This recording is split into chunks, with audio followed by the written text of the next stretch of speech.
Cameron Runyon has a proven background in the Democratic Party, and he is the only candidate who will offer the fresh progressive leadership we need to move our city forward. On Tuesday, April 3rd, we have the chance to vote for a leader who supports our buses, who will improve public safety, and who will ensure that city government is fair and works for all of Columbia.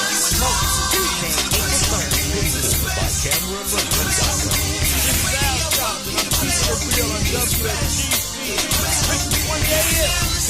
By the number where knowledge is found.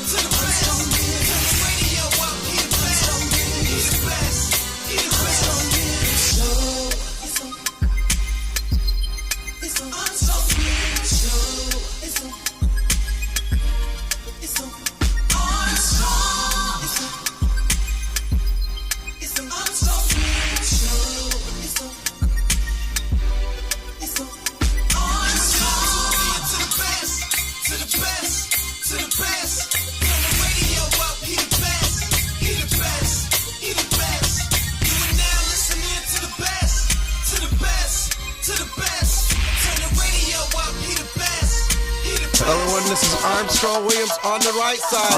Armstrong. Don't curse, speak English. Armstrong. Virtuous society. Armstrong. I dare you to listen. Hey, turn it up. Hey. Armstrong. Get on the right side. Armstrong. Elevate your mind. Armstrong. I'm Armstrong Williams on the right side. Armstrong. Yo, man, it's your boy K.O. And you're tuned in to the most conservative of our brothers. Armstrong. The Armstrong Williams Show. Please give me a break. Grow up. Hello, everyone, and thank you for joining us for this edition of the Armstrong Williams Show. Welcome back to the broadcast. Our guest is Michael Cutler, who is just one of the foremost experts on immigration at home and abroad. Michael, welcome back to the broadcast. Armstrong Williams, thank you so much for having me. And by the way, thank you so much for covering what are probably the most important issues that our country faces in this wacky world today. Michael Cutler is a fellow at the Center for Immigration Studies, an advisor to the 9/11 Families for a Secure America, and a consultant retired in 2002 after a distinguished career with the INS of over 30 years, including 26 as a special agent. I'm going to take you I have to just add no, one no, thing no, to no, that. no, no, I'm no, also not very yet, proud to be not seeing yet, your not fellow. yet, not yet, All right. not yet, not yet, not yet. Okay, I'm sorry.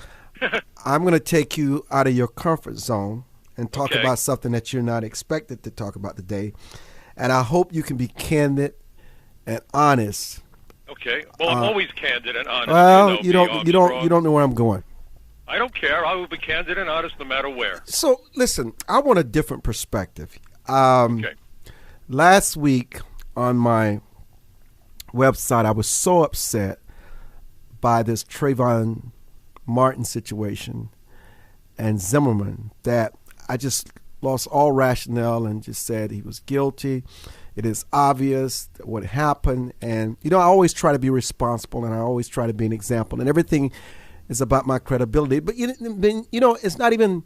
And then I watch church. I watched the news on Sunday afternoon and I saw in churches where everybody was wearing these hoods and these ministers were preaching in these hoodies. And I said, oh, my God, what is going on here? It's just something that's just, I didn't feel right about seeing that. And then this morning when I came in and I posted my blog and I said, you know what? No matter how guilty we think someone may be, and I'm guilty of this too when it comes to George Zimmerman, America is built on the ideas of innocent until proven guilty.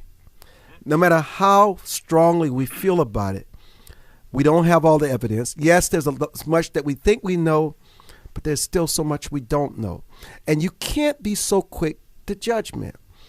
And then some people who may not share the darkest skin in this country may feel uncomfortable in saying what they really feel because they don't want to offend, they don't want to be lambasted, they're just afraid. And so you have all these images of protests, you have these images of these hoodies on Sunday. And you know what? This is not something that Black America has ownership of. This is a problem for all of us when we feel that human beings are treated unfairly and persecuted and prosecuted and killed for no reason at all. A part of all of us die. We all must speak up. But yet sometimes these things can go in such a way where it feels like it's just only black people can speak about it. Only black people can protest about it. Only black people can go to church on Sunday and wear their hoodies. It feels as though you're leaving everybody else out of this equation. And so I've been asking myself, in the long run, is this a good thing? Are we losing what's important here, that an innocent life has been lost for no reason at all? And are we moving too quickly to judgment? Okay. Well, first of all, what I wanted to say was, when you mentioned who I'm affiliated with, I just want to make sure I get this out also, because it's important to all of us here on this side. I'm a senior fellow with a wonderful organization known as CAPS, Californians for Population Stabilization, and they're focused on the immigration crisis. California got hammered first and worst, I guess, and the rest of the country seems to be following suit. So I'm happy to be part of them, and their website's capsweb.org. My website's michaelcutler.net, and I put that out there in the beginning because sometimes we get so caught up in our wonderful conversations, I forget to make note of it while I'm on the air. By the way, you're not outside my comfort zone. I was a federal agent. I enforced the laws. I made arrests. I testified at trials, and I helped to do the investigations to gather the evidence leading up to the trial. Investigators are fact finders. And what you said about the presumption of innocence is so spot on. Everybody thinks they have the answers. And I could tell you that there were times when I worked on high-profile investigations, when I read newspaper accounts of the investigations that I worked on, and sometimes I thought, my God, what case are they describing? I don't even know what they're talking about. And other times it felt as though they were riding with me in my government car as I was on duty putting the case together. So I think what's really important for people to understand is that things aren't always what they may initially appear to be. We still really haven't heard much from what Mr. Zimmerman has to say. That's not to say that he might not be guilty as sin. But on the other hand, he deserves his fair day in court. And we bend over backwards so much on that issue that I arrested a suspected member of the Irish Republican Army. He was here illegally. I found a firearm in his closet, which was a felony for an illegal alien to possess, because indeed he was an illegal alien.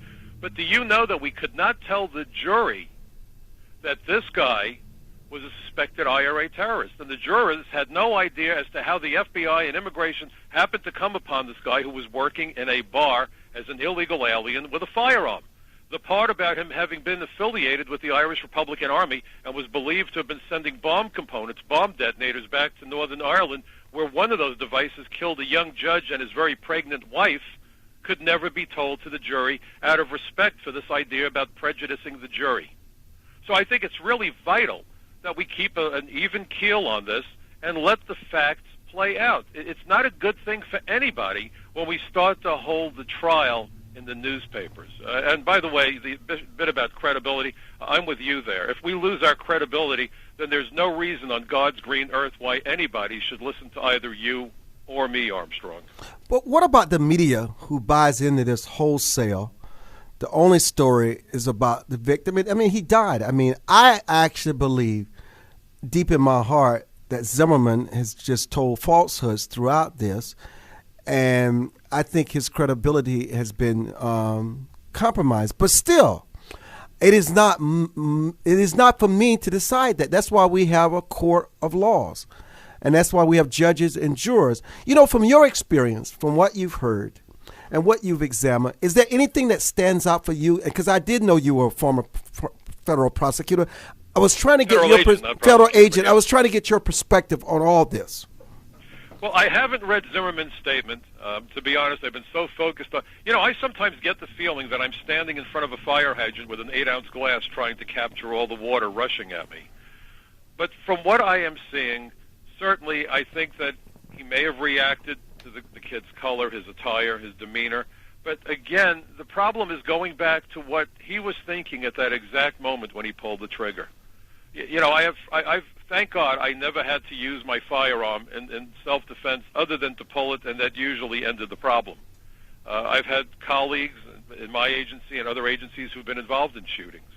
And what's so remarkable to me is that when they convene a shooting board to determine whether or not it was a justifiable shooting, the people sitting there have days to go over in excruciating detail tiny slivers of time at this moment, at that moment. It's like playing a movie that should run in an hour and spending 2 weeks to watch that 1 hour film. Because here you have a guy that had maybe a minute, maybe 2 or 3 seconds to react, and now everyone is going to try to dissect it. So that's what's problematic for me. I just wish that sometimes with this rush to scoop, as they say in journalism, the news story, that people would just slow down a little bit and ask themselves if they were caught in a situation on either side, would they want all of that being put out there to a potential jury pool that will now be prejudiced one way or the other? Well, let me ask you a law enforcement question. Had Trayvon shot a white kid, do you think law enforcement would have reacted the same way with the same evidence? Candidly speaking. It would depend on the community, but there's a good No, chance I'm talking about the same different story. It probably in that community might well have been a different story. But what I why would it? But why? Well, stop. Why would it have been a different story? Because, look, didn't the Reverend Jesse Jackson say? I think he was the one who had said that if he's being followed down the block and he sees black kids behind him, he's worried. He did say that in a Newsweek interview. Yes, he did. And the problem that we have is about perceptions, and there is such a hopelessness that goes with America's minorities, unfortunately. But that is such a bloody racist perception. No, it's not. Is it based on the fact you said, Jesse Jackson said, based on if I see some black kid, that's based on that kid's race? So obviously it's racism. Well, if anybody says it. No, what I'm saying is I'm trying to rationalize his statement. You cannot rationalize it. He bases it on race.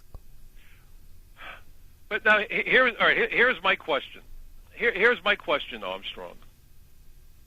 Why do, in some communities, one side versus the other seem to get an upper hand?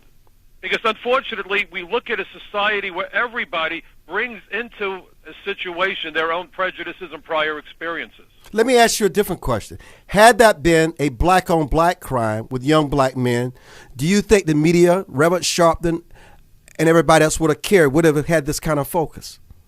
I don't think, to be honest, I don't think Reverend Sharpton would have. I think he tends to focus more. But why? But why? Even though we see this kind of crime too often in this country, why? I'm just trying to understand. Justice should be blind, and every life is valuable, and it doesn't matter who dies this way. We should have the same. We should have the same outrage. It doesn't matter what the race is. It doesn't matter if it's black on black. We should have the same level of disgust. But why do we pick and choose based on what the other looks like? Why? Do you want me to explain irrationality? We're going to come back. We're going to come back. Callers, we see you. We're going to get our caller, because I think we need to have this conversation. I'm Armstrong Williams. Don't go away. We'll be back. For more information on the Armstrong Williams Show, please visit our new website at www.rightsidewire.com. There you can find the syndicated column archive, we will never view live streams, plan our day, and get your favorite conservative pundits' views on the current issues affecting the American people. From building wealth to foreign policy, stay connected with Armstrong Williams and his colleagues at the all-new www.rightsidewire.com. Take action. Anderson Brothers Bank, a family-owned and operated establishment that blends traditional personal service, local market awareness, and advanced technology to meet the financial needs of its customers. Visit abbank.com or call 843-464-6271 to see how they can assist you with your banking needs. Anderson Brothers Bank, celebrating 75 years of community banking, the way it should be. Stability right in your backyard since 1933. In the fight against arthritis, you need a weapon. Hello, my name is Lon Moulton. I'm running as a Republican for the City Council in the nation's capital, a political arena dominated by the Democratic Party. I'm seeking office in Ward 7, overwhelmed by unemployment and poverty. For the first time in decades, we have an opportunity to be elected as the people that need the representation the most are now responding to the principles that will uplift them. For more information about my values and to donate, please visit www.ronmoulton.com. Most Americans simply have never been taught the basics of money management, let alone how to secure their financial future. But there is hope. Financial Education and Literacy Advisors, also known as FELA, does what others don't. FELA teaches financial education. If you'd like more information about providing a financial wellness program for your employees, or a credit-bearing college course in personal finance, or other valuable programs, please visit myfela.com. That's myfela.com, or send an email to info@myfela.com.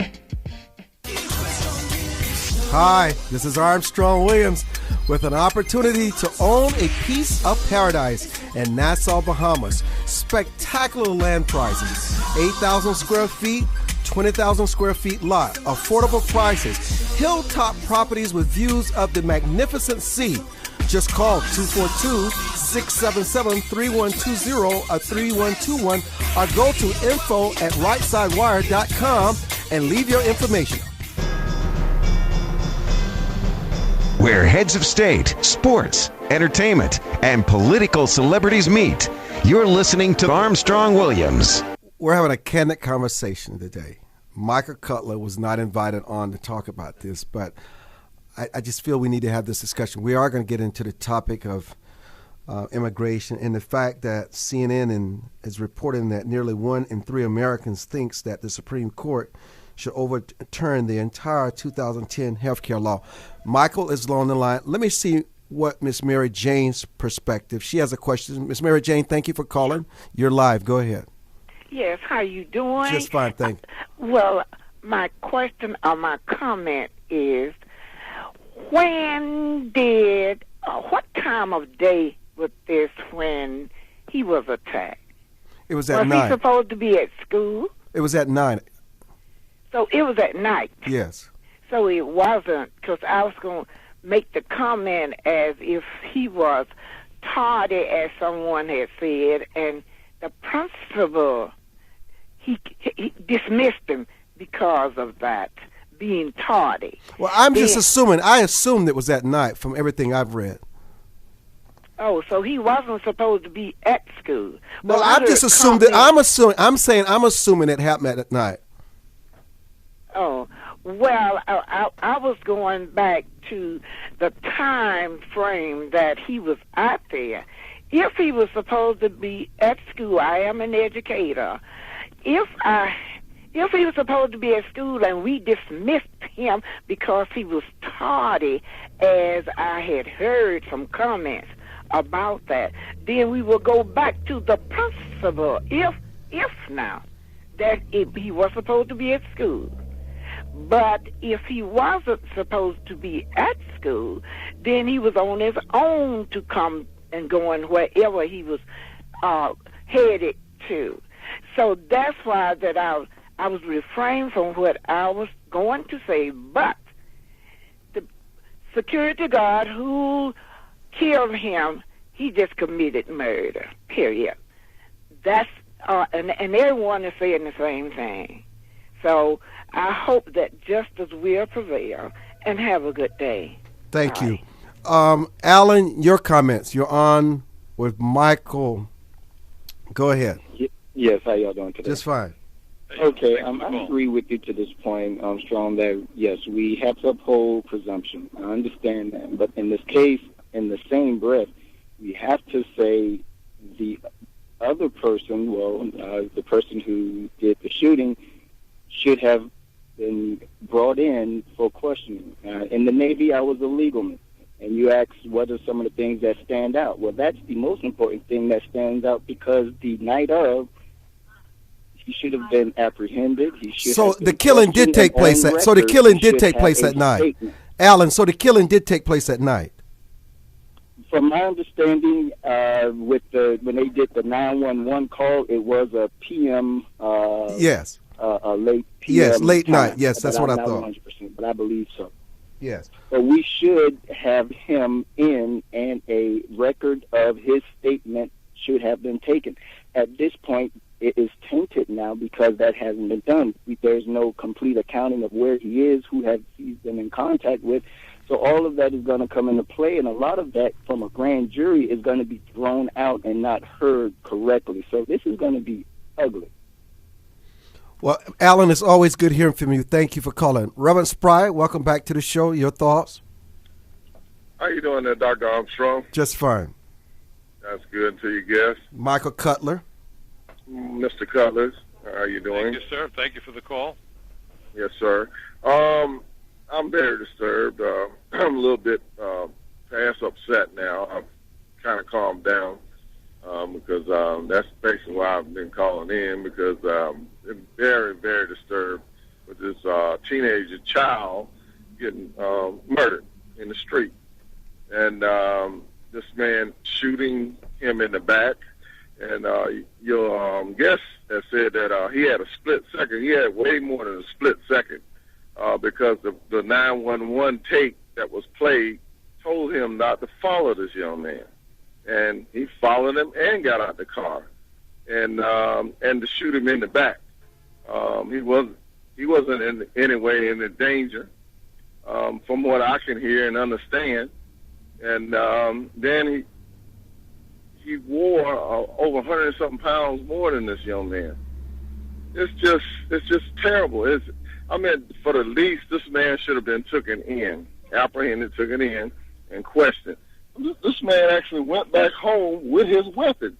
He actually took his weapon and went back, and he had killed this young man, and he gets to go home with a weapon. That's why the community and the nation is in uproar, because if we do anything, African Americans do anything, look wrong, we're going down. They go. I was a teenager, and they're gonna take you downtown and question you and everything else. If they can bring up some charges, they will. They'll drop them later on or whatever. But you're not going home after you commit a crime. You're not going home. And this man actually went home.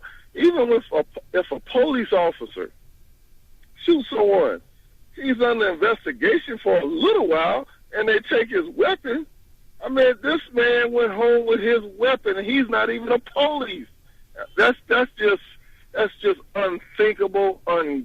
It's just unbelievable. It's just unbelievable in 2012 that something can happen like that, and the law stand by, and that chief, everybody should be investigated. I mean, he stood there with a stone face and said it was self-defense. Everybody should, the state attorney general should, all of them should be investigated, because it's a cover-up somewhere, and hopefully the Justice Department will find out. Well, I have to tell you, I don't understand how, even if he felt it was self-defense, how they could not have arrested him, because even in Florida, with the stand your ground law, you have to still go before a court and determine whether or not you actually shot someone in self-defense, and that did not happen. Armstrong, if I can Reverend Spry, wait a minute. Okay, go ahead, Michael. Go ahead. Yeah, I'm looking at the article now that Reuters just posted about 47 minutes ago, and what I'm looking at here is dead wrong. Okay, what he did, what Zimmerman did. But again, my only problem is trying cases in the press. I see it too often they do this. But their description of him, as you're saying, Reverend, that he followed him and then got out of the car, they told him not sell. to. Let me finish. It's a tough sell, because his job isn't to make the arrest. His job is to notify the police and let them deal with the issue. He was posing no threat to anybody at the time of the shooting, from what I'm reading here. And I just find it shocking that someone is trying to spread propaganda to make Zimmerman look good, but the facts don't add up. You can't recreate the facts. They are what they are. But still, my point is still, even with all this, Americans' laws demand that we can have our opinion. You don't want mob justice. You want him to go before the court of law. That's my only point. That's it. And you're right, because what disturbs me is that people are heavily influenced by what they hear in the news. And, they're heavily influenced by words that are used. And, eyewitnesses, by the way, are notoriously bad. But they did a study where if someone said there was a car accident versus a car crash, do you know when they used the word crash, the witnesses suddenly believed the cars were going faster than they may have been at the time of impact? True. So words have such powerful impact, and when they come from authoritative sources, the people that we've come to trust in the news media, my concern is the lack of objectivity and fairness in the system. I don't mean necessarily this case, because what I'm reading here I find very, very problematic. I just mean in general, this practice of trying cases in the news media rather than in the courtroom disturbs me in terms of the process. I hope I make sense to you. Yeah. Reverend Sprice, always a pleasure here. Look, we understand where you are, but still, we don't want to bring about hurt or harm to anyone else by how we express that somebody, we don't want to incite violence or more killing by our actions. We have to be cautious, especially those of us in the media, in the pulpit. We have to be cautious. People cannot navigate and come to rational conclusions like we can. Yes, it's problematic. It's certainly well within the realm of thinking that he is guilty, but still, he has to get his day in court. Reverend Sprite, thank you for calling. Let's go to John. John, you're on with Michael Cutler. Go ahead. Thank you for taking my call. Hey, thanks for the call, John. Yes, I just wanted to contribute to the show. I tuned in a few minutes ago. Someone was saying was asking the question about whether he should have been in school or not, and someone else asked, did it happen in the daytime or nighttime? Well, to those two questions, it didn't really matter because what happened was the shooting occurred on Sunday. Now, unless they go to school on Sunday, then I think the school conspiracy theory is blown out of the water, because I've heard so many times that he was rushing home to catch the second half of the NBA All-Star game, which takes place on Sunday.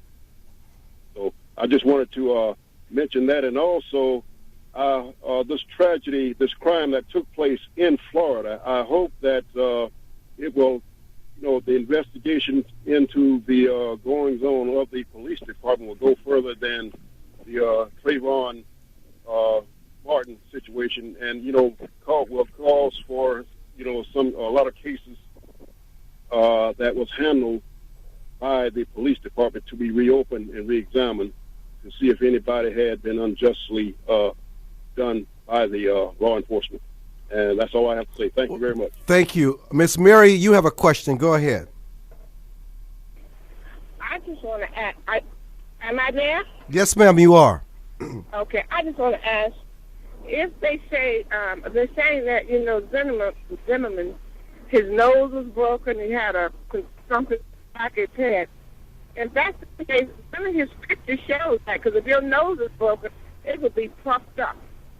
So, if they took a picture of that to put outside, don't you think there should be some evidence of his nose is swollen to the side of blood or something? That's why you have the people that look at the forensic evidence. They look at what he actually said versus what is medically possible, impossible, and they draw conclusions. I think these are points all well taken, but still, he should not be walking free, in my opinion. He should not be walking free. I'm sorry. Right. Miss Merrick, thank you. David and others, we see you. Michael Cutler still on the line. We're going to talk a little immigration. We're going to continue with this. Don't go away. We'll be back.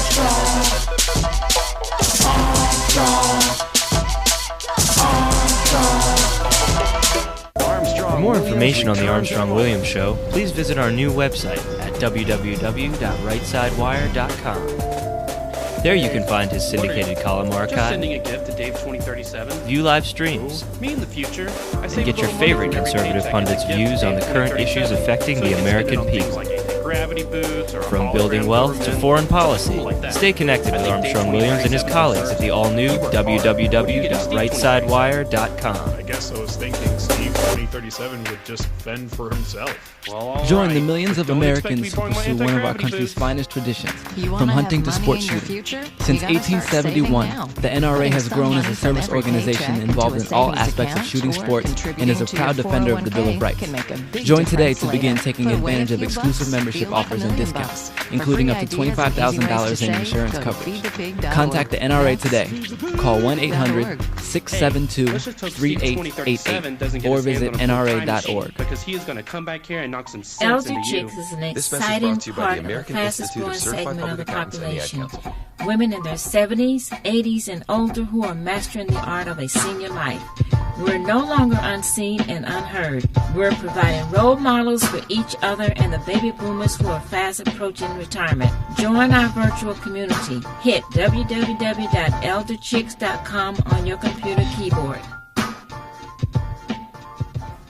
Most Americans simply have never been taught the basics of money management, let alone how to secure their financial future. But there is hope. Financial Education and Literacy Advisors, also known as FELA, does what others don't. FELA teaches financial education. If you'd like more information about providing a financial wellness program for your employees, or a credit-bearing college course in personal finance, or other valuable programs, please visit myfela.com. That's myfela.com, or send an email to info@myfela.com. To travelers along the road of life who have fallen asleep at the wheel, to the many who woke up in time to avert disaster and get back on the righteous path. For the ones who crashed and survived and now adhere vigilantly to a virtuous and righteous path. Finally, Armstrong Williams' much-anticipated new book, Reawakening Virtues, gives his insights into these daily challenges and much more. Reawakening Virtues is available in bookstores and at Amazon.com. Where heads of state, sports, entertainment, and political celebrities meet. You're listening to Armstrong Williams. Welcome back to the Armstrong Williams Show with our guest, Michael Cutler. David, you have a comment. Go ahead. Yes, I've been legally trained on this concealed weapons in both South Carolina and Florida. And the sad part about it is that when he contacted the police, his responsibility was over. At that point, it's the police matter. When he decided to pursue this gentleman, he became a hunter or a predator. There's no other way the confrontation would have happened had he not taken that initiative, and it will come down to that. I appreciate your time, Armstrong. Thank you. You know, basically, Michael Cutler, that is what former Governor Jeb Bush said on national TV over the weekend. Yep. No, it's true. As I said, as I told you, I wasn't up to speed on it, but I quickly started going through articles. This idea of chasing somebody down, it doesn't work that way. You know, we had an incident in my neighborhood where it was white on white, by the way. This goes back before I even had a firearm. When I was an inspector at the airport, we weren't armed back then. Now they do arm them. And I saw cops running, and some guy comes out of the house, a big, heavy-set kid, didn't look like he was particularly bright. And he said, wow, there was a guy running through my backyard, and I almost shot him with my hunting rifle. I said, who are you about to shoot? He said, well, I heard there was a burglary, and this kid went running. I said, wait a minute, stop right there. You have a hunting rifle, and you were going to shoot someone? What did the kid look like? I have no idea, but I bet he was the burglar. And I freaked out. I got a hold of one of the cops, told him who I was. They went back into this guy's house, pulled 2 hunting rifles out of the house, and I saw him disappear in the back of a police car. I'm not sure how that got disposed of. But think of what goes on in some people's heads. A guy is running through his backyard. It could have been a 12-year-old kid looking for his cat, or it could have been a detective chasing the burglar. And he was prepared to take him out with his hunting rifle? And you're right. People can rationalize that nonsense, too, and think they're correct in what they're doing. They're doing some kind of service to the community. Can you imagine that? Yeah, I can imagine someone doing that. Absolutely. Just like Zimmerman thought he was doing some service to the community. Yeah, that's what he thought. Well, you know, the problem is too many people watch Clint Eastwood, and I mean, Dirty Harry is great junk food. But this idea that he comes out of the back of the kitchen, you remember that line, go ahead, make my day, and he starts blazing away. Well, in reality, if he came out of the kitchen that way, he wouldn't have had a chance to utter one word before he would have taken a bullet to the head anyway. But the whole thing is Hollywood. And unfortunately, Armstrong, we live in a society where people have a problem separating reality from fantasies created in film or on television or video games. Maybe this guy liked to play these crazy video games. All we know is this, is that an innocent person has died. Jacob, thank you for calling. You're on with Michael Cutler. Hey, how you doing, gentlemen? Just fine. Thanks for the call. The problem isn't the video games. The problem isn't our culture as far as films with guns and things like that. The problem is that we have been pushed by politicians, both Democrat and Republican, that, you know, this personal property rights deal, all this thing about personal rights and your right to freedom and nobody can infringe upon it, that's been pushed so hard, especially by the NRA, And everybody thinks the only way to protect your rights is with a weapon. And that's your last line of defense against, the barbarians and society, is everybody has a gun. How do you respond that, Michael, given your history in law enforcement? Well, it comes back to judgment, though. Cooler heads have to prevail. I can't tell you, but every day that I went on duty, I said a little prayer that I hope I don't need this damn firearm today. No reasonable person ever wants to shoot at anything other than paper targets. I love target shooting. It's a great sport. But the idea of having to shoot at another human being, I got attacked by a dog, and I got to tell you, I couldn't bring myself to shoot the dog, and the dog bit me badly enough that I wound up in the emergency room. If you're a reasonable, decent, compassionate human being, the last thing you want to do is fire a gun into another human being. But I got to tell you something, and Jacob, you know this is true.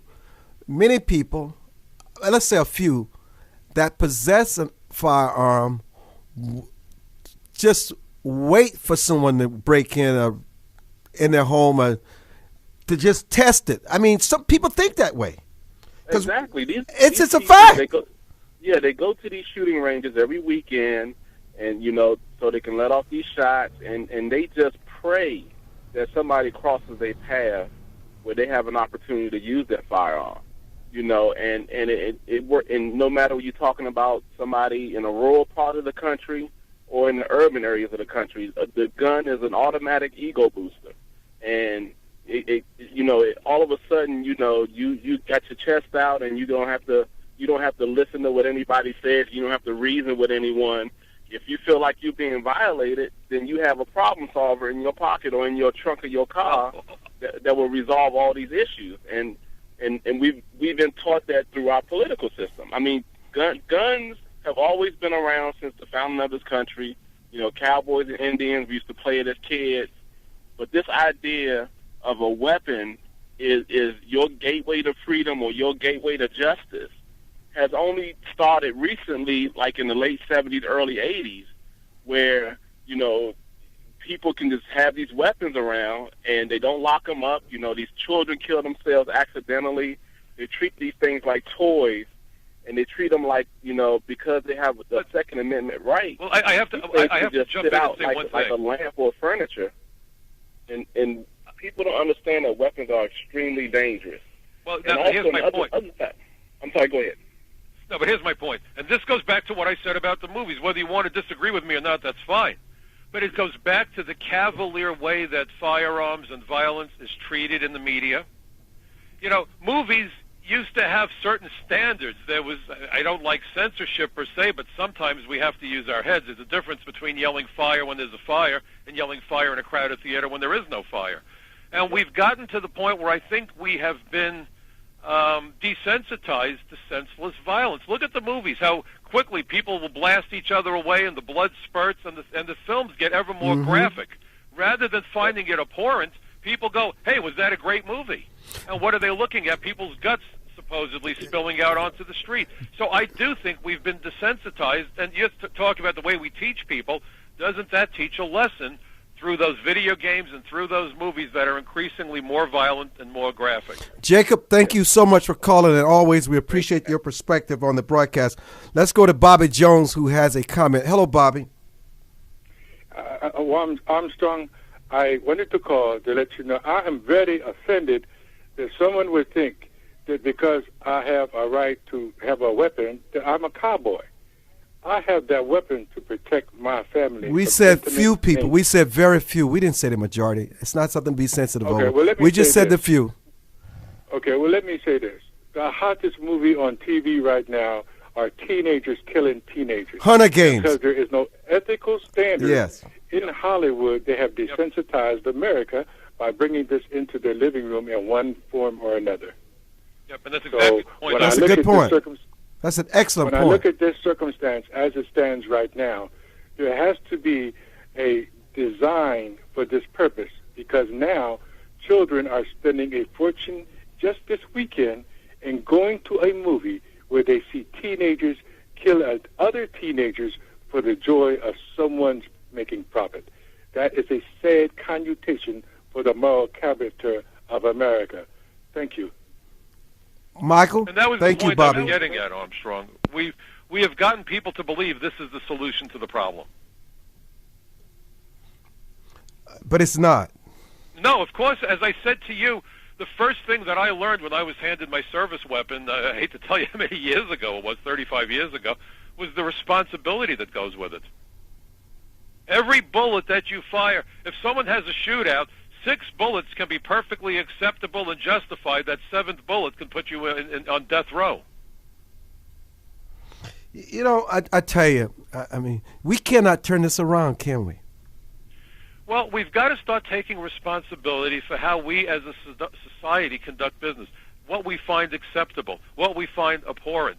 We live in a society where it's the food fight, reality television, politicians from both sides of the aisle digging trenches and firing at each other. They were talking about how Lyndon Johnson enacted the Great Society programs by working cooperatively with the Republicans.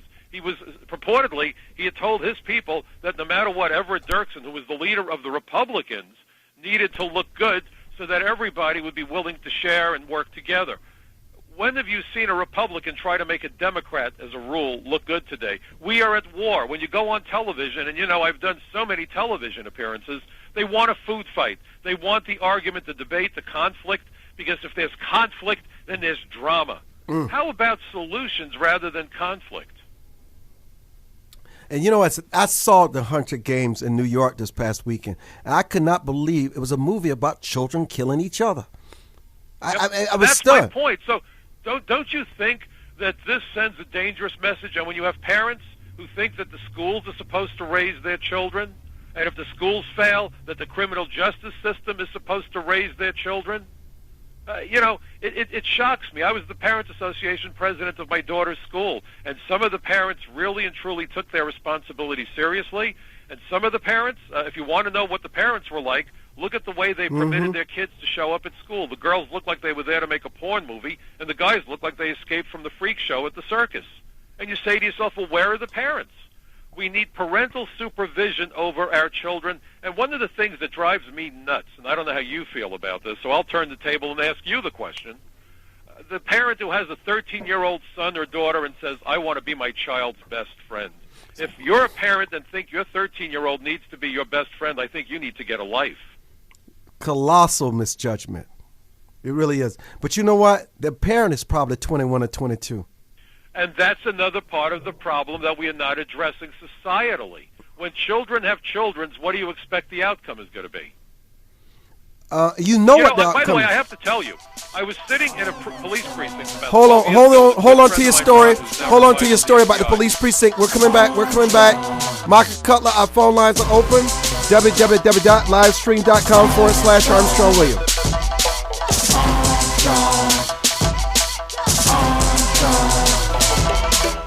For more information on the Armstrong Williams Show, please visit our new website at www.rightsidewire.com.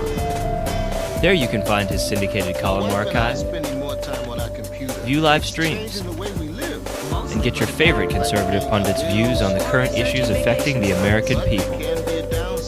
From building wealth to foreign policy, stay connected with Armstrong Williams and his colleagues at the all-new www.rightsidewire.com. Does your school, team, church, or charity need a new fundraiser? Do you need to work out of your home or part-time? Are you a small business that can use an additional revenue stream? Then you need Yellow Llama. Do you need affordable web services or tools to enhance your existing business? Are you a graphic artist who wants to create a revenue stream with your art but not get ripped off? Then go to www.yellowllama.com. Anderson Brothers Bank, a family-owned and operated establishment that blends traditional personal service, local market awareness, and advanced technology to meet the financial needs of its customers. Visit abbank.com or call 843-464-6271 to see how they can assist you with your banking needs. Anderson Brothers Bank, celebrating 75 years of community banking, the way it should be. Stability right in your backyard since 1933. Most Americans simply have never been taught the basics of money management, let alone how to secure their financial future. But there is hope. Financial Education and Literacy Advisors, also known as FELA, does what others don't. FILA teaches financial education. If you'd like more information about providing a financial wellness program for your employees, or a credit-bearing college course in personal finance, or other valuable programs, please visit myfila.com. That's myfela.com, or send an email to info@myfila.com. Hi, this is Armstrong Williams with an opportunity to own a piece of paradise in Nassau, Bahamas. Spectacular land prices, 8,000 square feet, 20,000 square feet lot, affordable prices, hilltop properties with views of the magnificent sea. Just call 242-677-3120 or 3121 or go to info@rightsidewire.com and leave your information. Where heads of state, sports, entertainment, and political celebrities meet. You're listening to Armstrong Williams. So, Michael Cutler, you're about to tell a story about being in a police precinct. And there was a guy that was being held for shooting somebody. Shooting or stabbing, I forgot what the deal was. And I was with a friend of mine who is a retired FBI agent now. We're good friends, my friend Ron, if he's listening out there. And we used to work together on many cases. And he called me up and said, you got to come out, we've got a guy. He was involved in an incident with some guy on the subway. The guy bumped into him and his girlfriend, and this guy said something like, you need to apologize. I'm not apologizing. He said, he dissed me. What kind of man does he think I am? So I took care of him. And the result was he either wounded or killed this guy. I'm trying to recall exactly to what point the violence went. But imagine when you're living in a society where you think that some guy looking at you the wrong way or bumping into you now makes him somebody who's disrespected you to the point where you're justified in taking violent action against that person. That's what we've reduced ourselves to. Isn't this unbelievable? It's unconscionable. I mean, I was sitting there saying to myself, this guy is, as my partner used to say at immigration, he used to say, I don't know what the color of the sky is in this guy's world, but it's not blue. The value system is so screwed up today, isn't it? Some did not start with a value system. They don't know any better. The streets and how they survive is all that they know, and sometimes it is by any means that's necessary at the time. I mean, look at gang violence, marking turf. You're on my side of the street, I'm going to kill you. What in the world are we talking about? And what are we doing about it? It's estimated by the FBI that there's 1.4 million gang members in the United States. That's more than every sworn law enforcement officer in our country. Well, you know what? How does the immigration issue play into this gang warfare? Well, you know, people don't realize it, but when they talk about illegal aliens and Janet Napolitano, and I'm glad you asked the question, it's an excellent one. Janet Napolitano has made the point, well, when you run the border, it's not a big deal. It's a very big deal. There's no record of your entry, and we don't know why you're coming here. And there are categories of aliens who, by law, are supposed to be kept out. It starts with aliens with dangerous communicable diseases, which harkens back to Ellis Island, which, by the way, was a quarantine station, which few open border advocates are willing to concede. More than half the people who wound up at Ellis Island were turned around and sent packing. Aliens with dangerous mental illness that are prone to violence or sex offenders. Convicted felons, human rights violators, criminal members. They're all involved with this business. You see? What progress are we making on the immigration wars? I mean, it seems like these situations in Mexico is not getting any better. Well, you know, we're not making progress. How on earth can we be making progress, Armstrong, when we have the Secretary of Homeland Security telling us there's no spillover violence from Mexico? You know, one of the things why would she make a statement? Why would she make such an irresponsible statement such as that?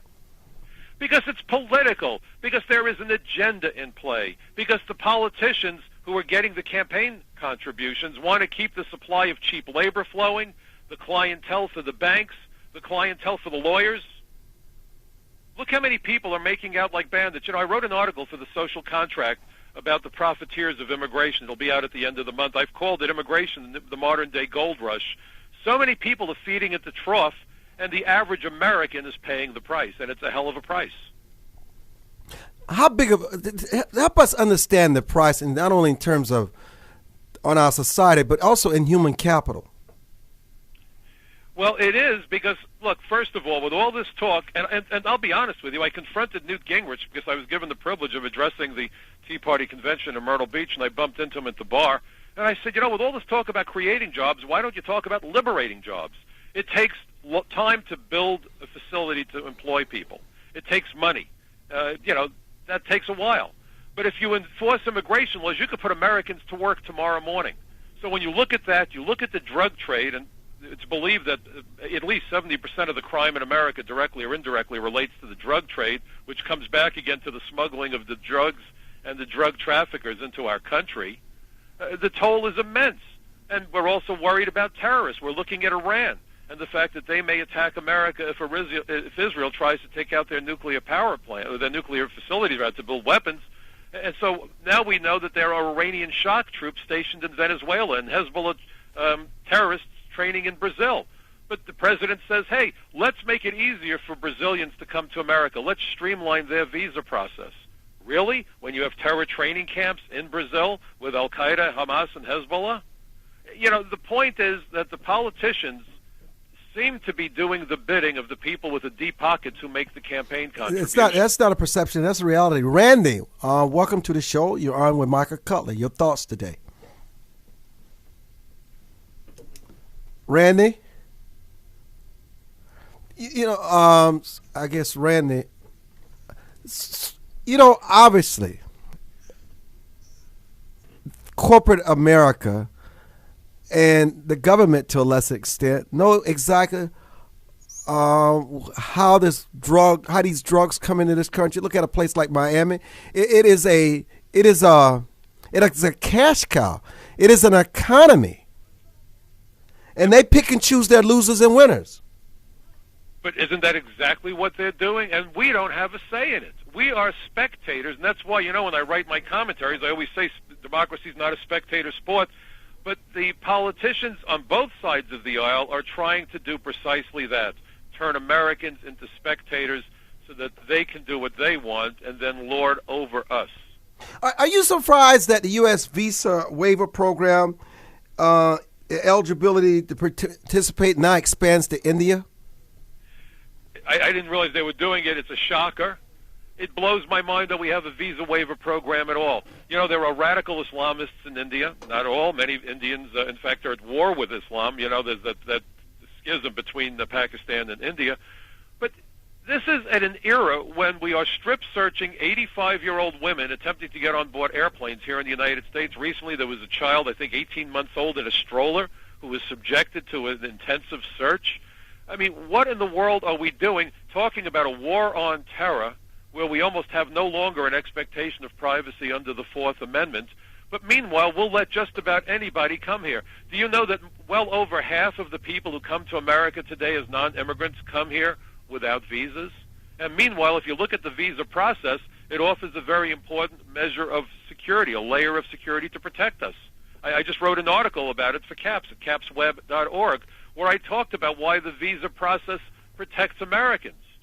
And yet, look what we're doing. We keep expanding it at the same time when our expectations of privacy are being slashed. Randy, you're on with Michael Cutler. So you can hear me now? Now we hear you. You sound like that cell phone commercial. Hi, Randy. Thanks for calling. How you doing, guys? Well, as far as the immigration problem, y'all got your boy Reagan to blame. He gave amnesty. So he and you know what? It goes to Carter also. Well, we're going to start with amnesty. Amnesty was Reagan, not also. Reagan gave amnesty. Bush did nothing on the border. As soon as Obama spent all his political capital on health care reform, the Republicans are not going to let him do anything. Bush couldn't even do nothing on immigration reform because the Republicans wouldn't let him do anything. So as far as immigration reform, if the Republicans don't ever try to help do it, it's not going to get done unless it's 60 votes. If the Democrats get 60 votes, maybe they can try to get something done. But if you don't have 60 votes in the Senate, you're not going to get anything done with this say no Congress that are the Republicans. As far as gang violence and people shooting each other and I bumped into you, you bumped into me, that's been going on since the Texas cowboy days back in the days. So every time I hear that too, that blows my mind. Everybody got a chip on their shoulder. Times is tight, times is hard. If you grow up in the hood, everybody got a problem. If you grow up in a situation where you got a chip on your shoulder, you're not going to let nobody knock it off. And that's the way our country been forever. since the beginning of time. Randy, we're immigrants. As far as the Indians concerned, we're all immigrants. Randy, thank you for calling. It's always good hearing from you. So, Michael, why is it that 1 out of 3 Americans want the Supreme Court to overturn health care? Well, I think the idea that the government would mandate that we have to buy anything is upsetting to all of us. We're supposed to have freedom of choice in America. And if people want to opt out and opt into a program and pay for it, that's fine. But at what point do we stand up and say, look, you've taken from us our Fourth Amendment rights. I mean, try to get on an airplane, whatever we want to do today. We're under more and more scrutiny, cameras everywhere and so forth. And this is just yet another example of the government intruding into the middle of our personal lives and telling us how to live and what we're going to spend money on. And I think Americans are starting to push back.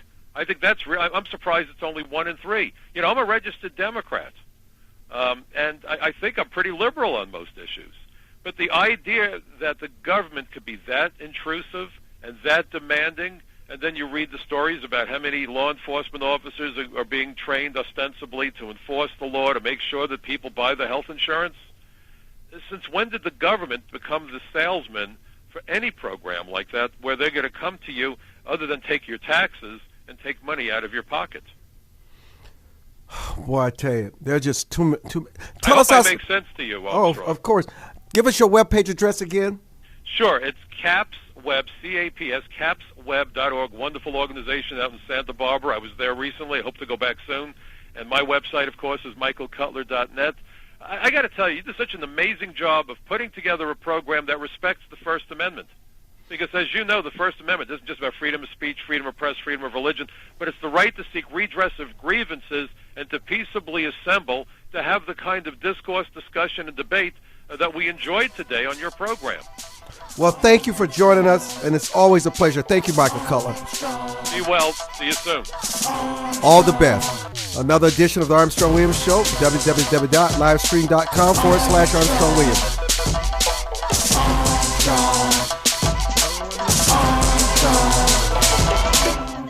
For more information on the Armstrong Williams Show, please visit our new website at www.rightsidewire.com. There you can find his syndicated column archive, view live streams, and get your favorite conservative pundits' views on the current issues affecting the American people. From building wealth to foreign policy, stay connected with Armstrong Williams and his colleagues at the all-new www.rightsidewire.com.